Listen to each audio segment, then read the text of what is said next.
السلام ورحمۃ اللہ تعالیٰ وبرکاتہ۔ نحمدہ ونصلی علی ونسلم علی رسولہ الکریم، اما بعد فاعوذ باللہ من الشیطان الرجیم، بسم اللہ الرحمن الرحیم۔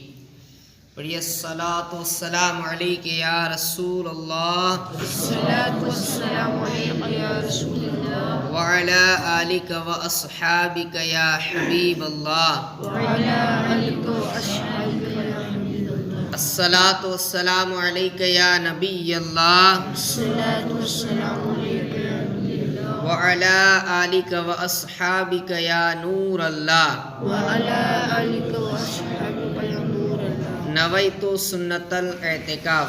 نویت سنت الاعتکاف۔ حدیث پاک کی مشہور کتاب ترمذی شریف میں ہے کہ اپنے امتیوں سے بہت پیار فرمانے والے پیارے آقا علیہ الصلوۃ والتسلیم کا فرمان عالی شان ہے،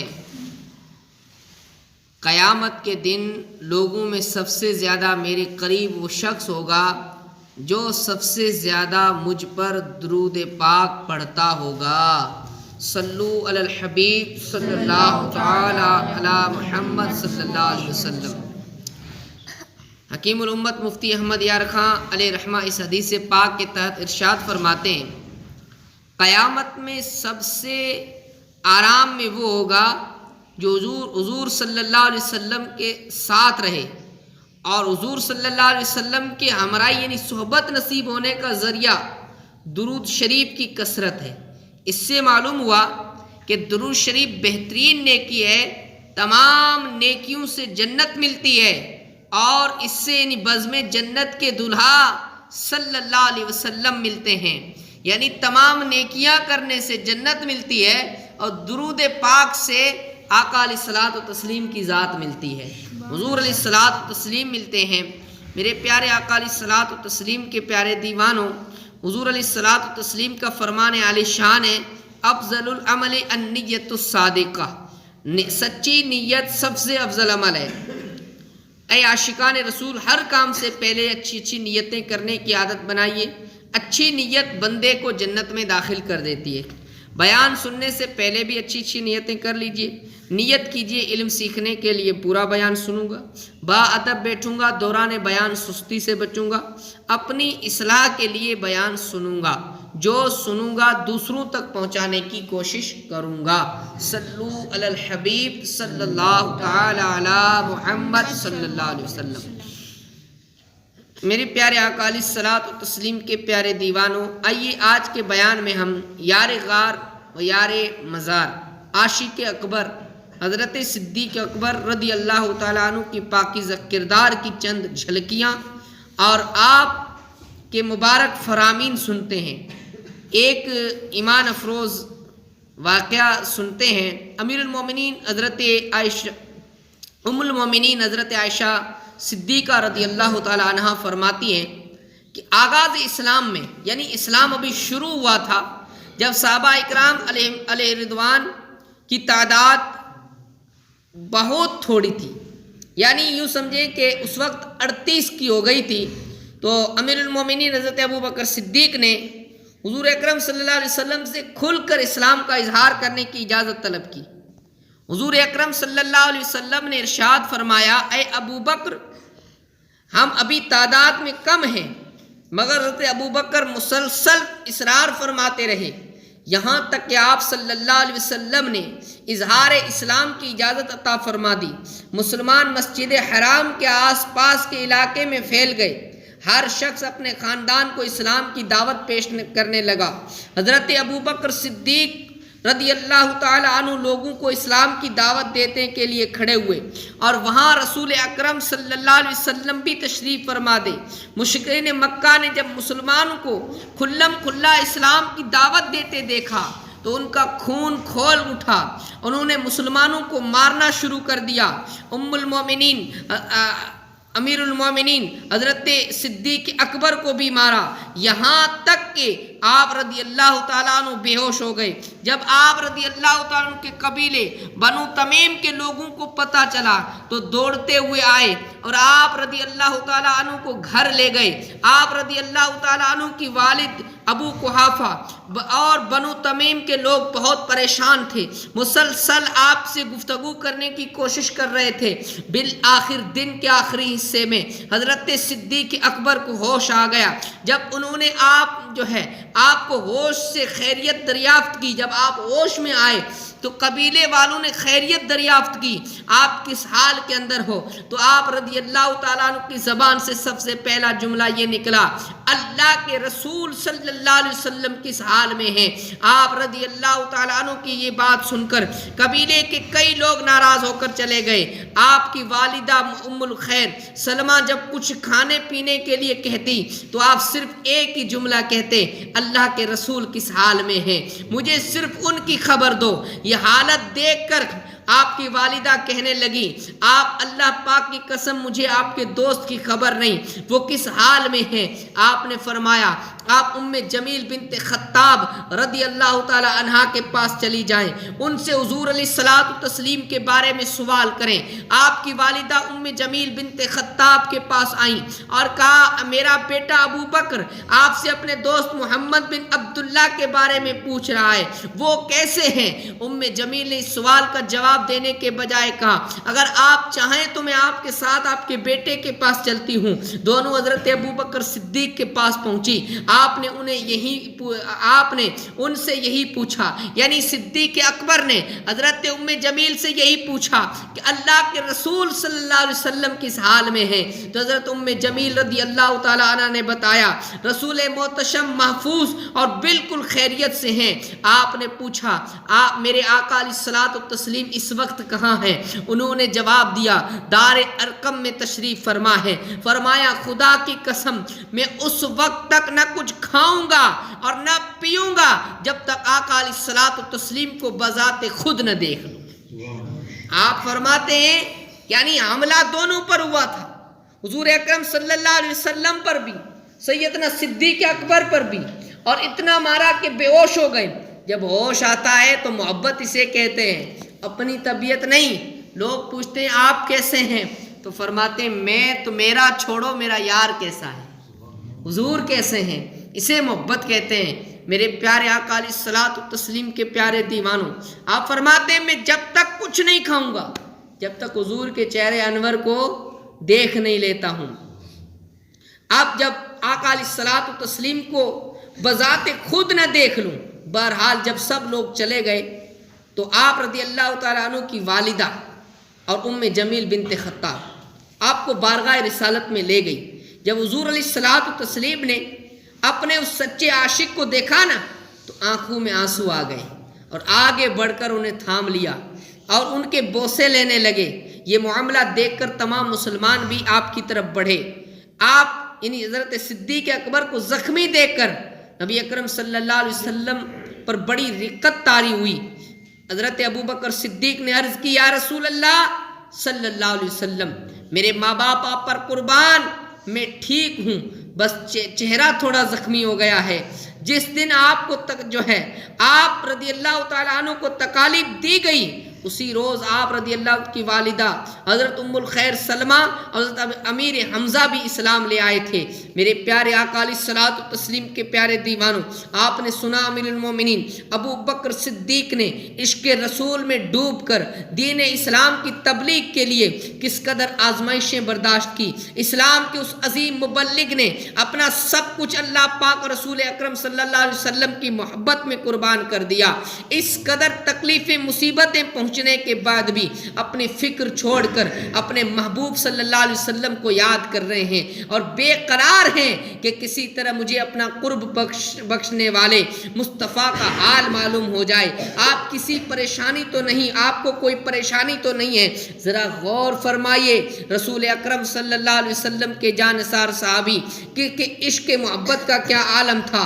آئیے ہم بھی غور کرتے ہیں اپنے پیارے آقا علیہ الصلوۃ والتسلیم سے کتنی اور ایسی محبت کرتے ہیں کیا ہمارے اندر بھی اسلام کے خاطر قربانی دینے کا جذبہ موجود ہے؟ صحابہ کرام علیہ رضوان اور بزرگان دین علیہ رحمان تو جان و مال کی قربانی دینے سے بھی نہیں گھبراتے تھے، لیکن افسوس ہم سے صرف وقت کی قربانی نہیں دی جاتی ہے۔ یاد رکھیں جو دین اسلام کی مدد کرتا ہے اللہ پاک اس کی مدد فرماتا ہے، جیسا کہ پارہ نمبر 17 سورۃ الحج کی آیت نمبر 40 میں ارشاد ہوتا ہے وَلَيَنْصُرَنَّ اللَّهَ مَن يَنْصُرُهُ، یعنی بے شک اللہ اس کی ضرور مدد فرمائے گا جو اس کے دین کی مدد کرے گا۔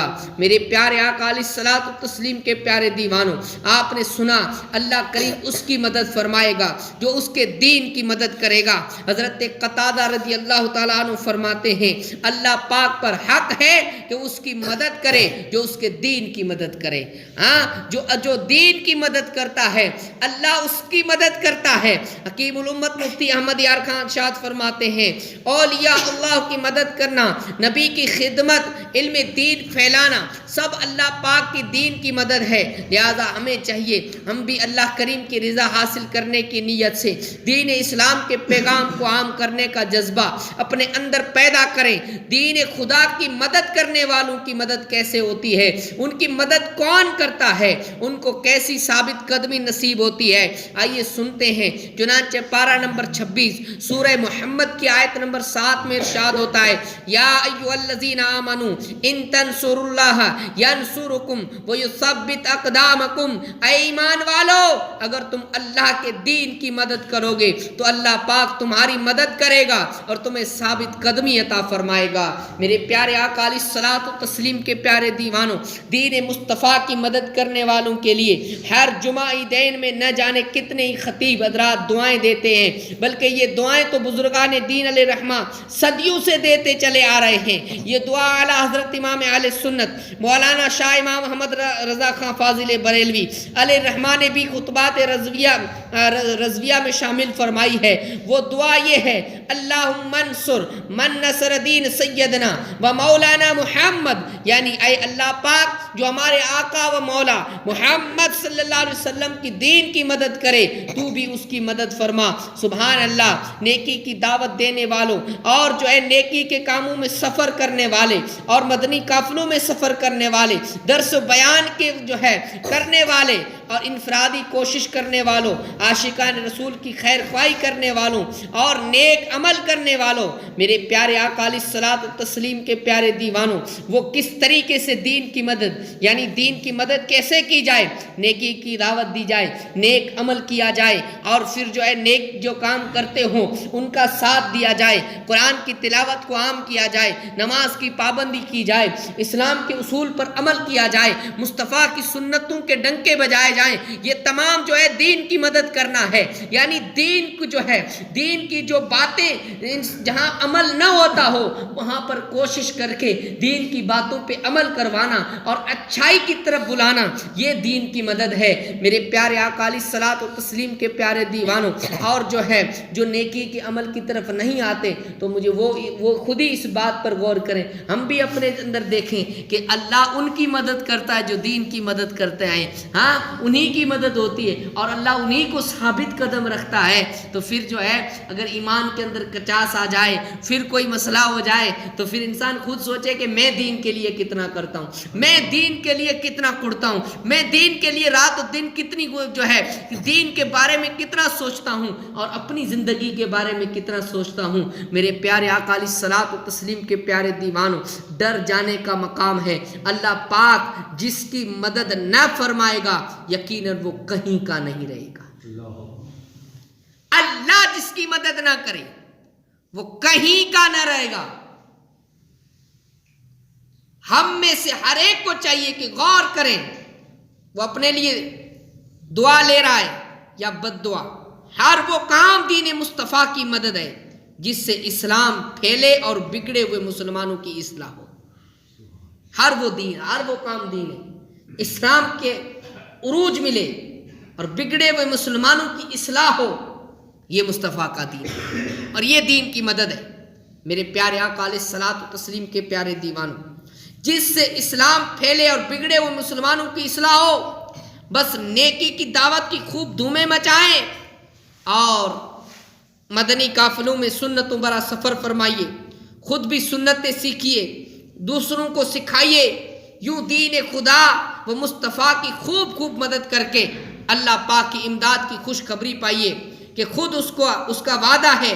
چنانچہ پارہ نمبر 26 سورہ محمد کی 7ویں آیت میں ارشاد پاک ہے، یا ایھا الذین آمنوا ان تنصروا اللہ ینصرکم ویثبت اقدامکم، اے ایمان والو اگر تم اللہ کے دین کی مدد کرو گے تو اللہ تمہاری مدد کرے گا اور تمہیں ثابت قدمی عطا فرمائے گا۔ میرے پیارے آقا علیہ الصلوۃ والتسلیم کے پیارے دیوانوں، پھر اللہ پاک تمہاری مدد کرے گا، یعنی جب مومن اللہ پاک کے دین کی تبلیغ کی کوشش کرے گا تو اللہ پاک اس کے لیے آسانیاں پیدا فرما دے گا اور اس کو اس مہم میں ثابت قدم رکھے گا اور اس کو ہمت اور حوصلہ عطا فرمائے گا۔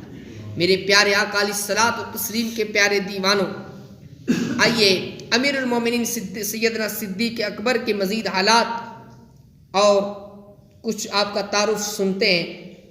سیدنا صدیق اکبر کا نام عبداللہ، کنیت ابو بکر اور صدیق و عتیق آپ کے القابات ہیں۔ صدیق کا معنی ہے بہت زیادہ سچ بولنے والا۔ آپ رضی اللہ تعالیٰ عنہ زمانہ جاہلیت ہی سے اس لقب سے مشہور ہو گئے تھے کیونکہ ہمیشہ سچ بولتے تھے۔ اور عتیق کا معنی ہے آزاد۔ حضور اکرم صلی اللہ علیہ وسلم نے آپ کو خوشخبری دیتے ہوئے فرمایا تھا انت عتیق اللہ من النار، یعنی تم اللہ پاک کے فضل و کرم سے دوزخ کی آگ سے آزاد ہو۔ کیا صدیق اکبر کی ذات تھی جس کو مصطفیٰ کہیں کہ آپ دوزخ کی آگ سے آزاد ہو۔ اور اس لیے آپ کا یہ لقب ہوا۔ آپ قریشی ہیں، 7ویں پشت میں آپ کا شجرہ نسب نبی اکرم صلی اللہ علیہ وسلم کی خاندانی شجرے سے مل جاتا ہے۔ آپ عام الفیل یعنی ہاتھی والا سال، یعنی